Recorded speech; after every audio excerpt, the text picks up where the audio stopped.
Assalamualaikum warahmatullahi wabarakatuh. Semangat pagi anak-anak kelas 11 MIPA 1, 2, 3 yang insyaallah dirahmati Allah Subhanahu wa taala. Mari kita lanjutkan untuk melanjutkan tentang kedudukan dan fungsi tarekat di rekaman sebelumnya, dan rekaman ini merupakan lanjutan ya dari kedudukan dan fungsi tarekat. Dan kemarin di rekaman sebelumnya kita sudah sampai pada eh, ini ya, tarekat yang ditempuh oleh para sufi berupa ibadah zikir yang berasal dari praktik Nabi kita Muhammad Shallallahu Alaihi Wasallam yang kemudian diamalkan oleh Khulafaur Rasyidin, kemudian tabi'in, tabi'in dan seterusnya sampai kepada para syekh atau mursyid secara sambung menyambung sampai sekarang ya.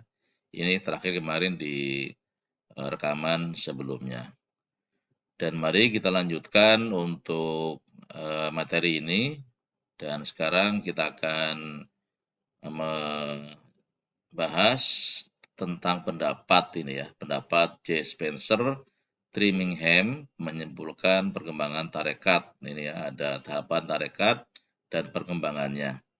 Dan mari kita awali dengan baca basmalah. Bismillahirrahmanirrahim.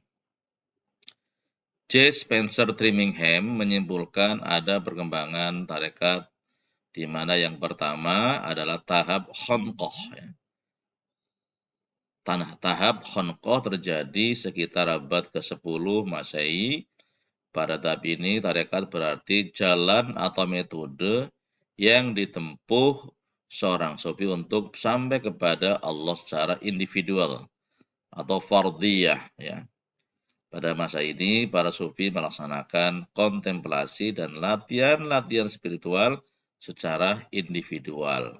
Nah, ini pada tahap khonqoh ya, pada sekitar abad ke-10 Masehi. Yang kedua adalah tahap tarekat. Nih, yang kedua ya. Tahap tarekat terjadi pada abad ke-12 Masehi. Pada masa ini sudah terbentuk ajaran-ajaran, kemudian peraturan, dan metode tasawuf.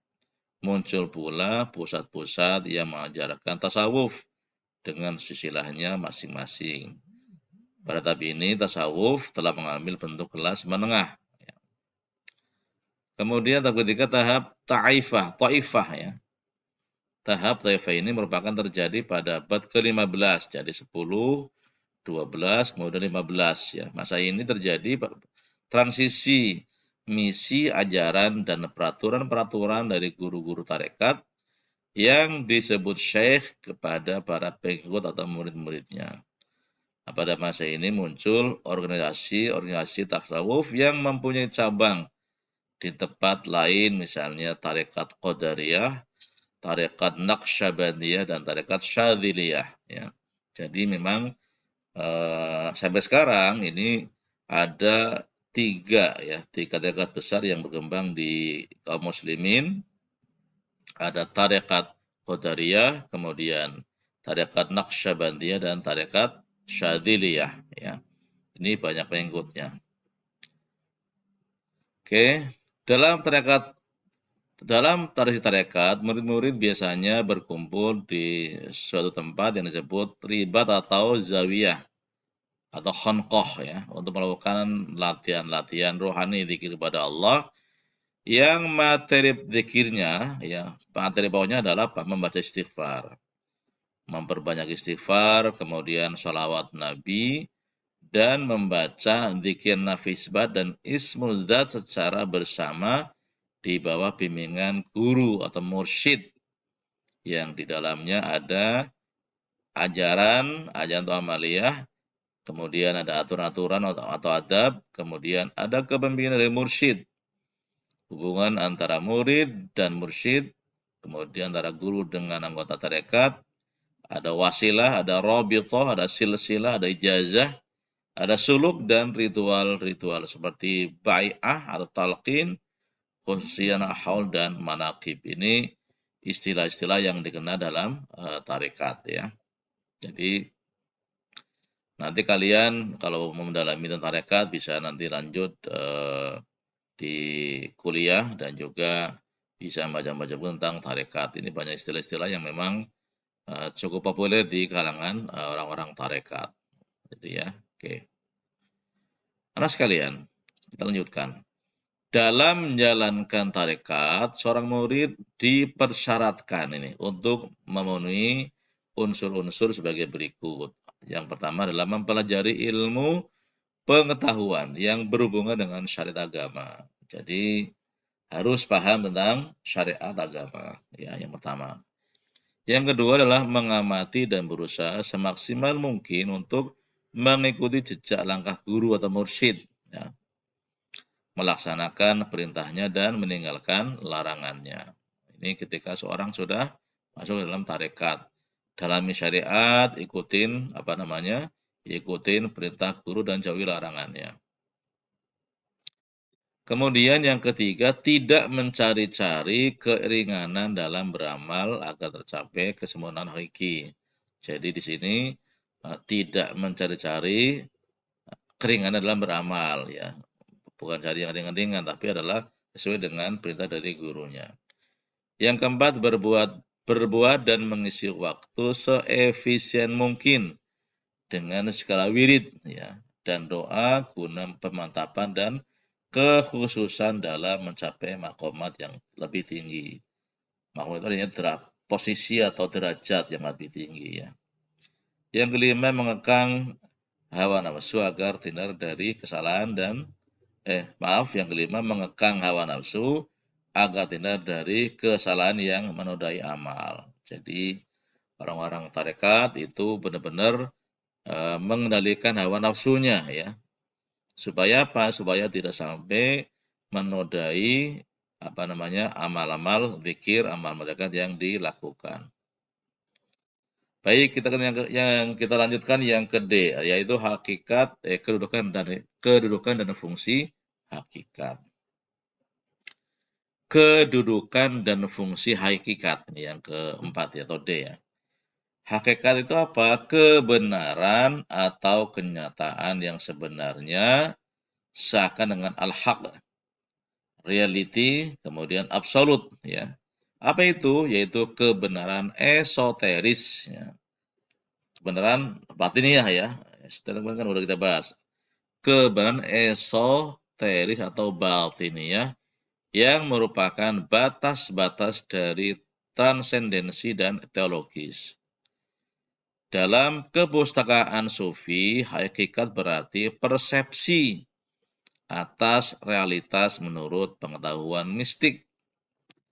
Hakikat juga dapat diartikan sebagai kebenaran, yaitu makna terdalam dari praktik dan petunjuk yang ada pada syariat dan tarekat.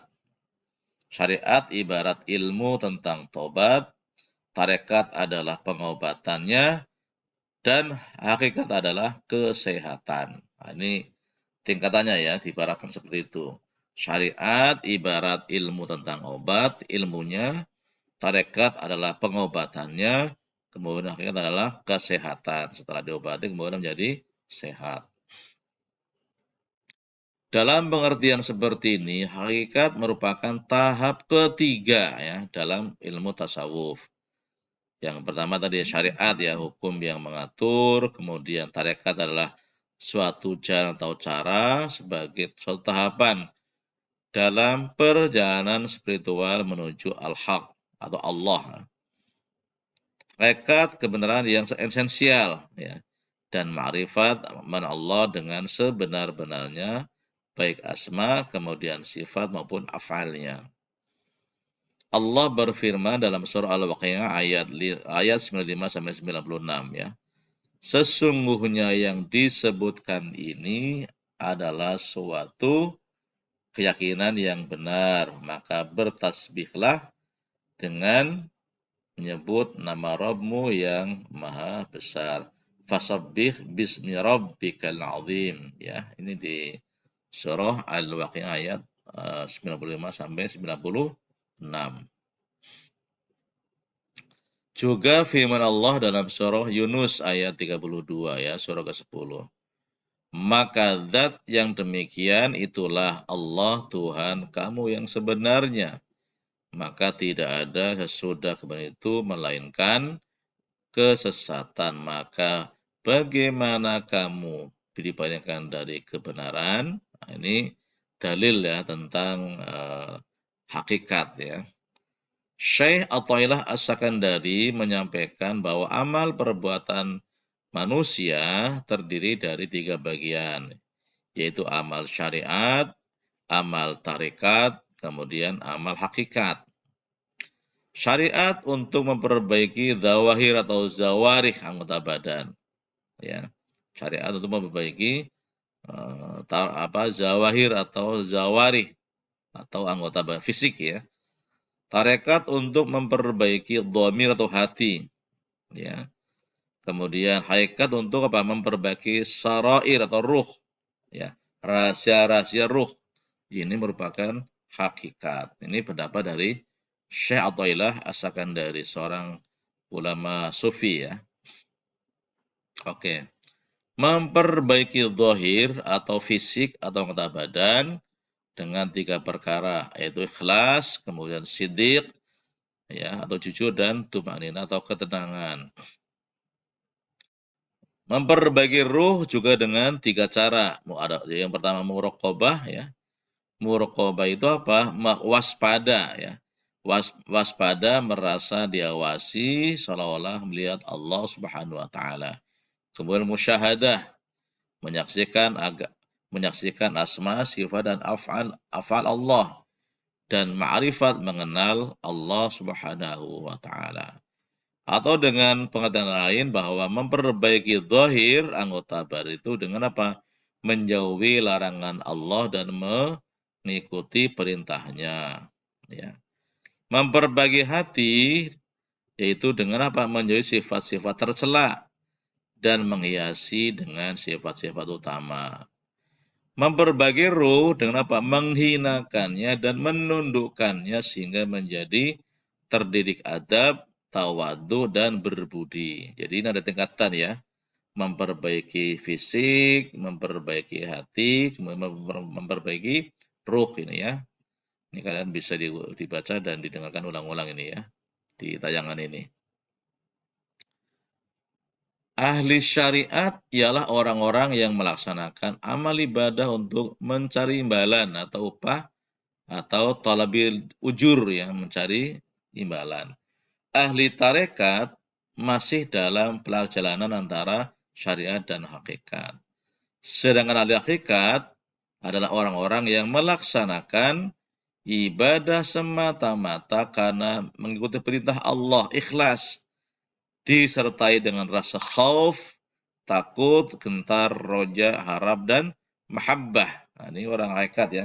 Jadi kalau kita semua sudah bisa beribadah kepada Allah dengan ikhlas, kemudian disertai dengan khauf, dengan rasa takut, gentar, kemudian roja, hanya berharap itu Allah, dan mahabbah dengan cinta, ini insya Allah kita sudah sampai pada tahapan hakikat.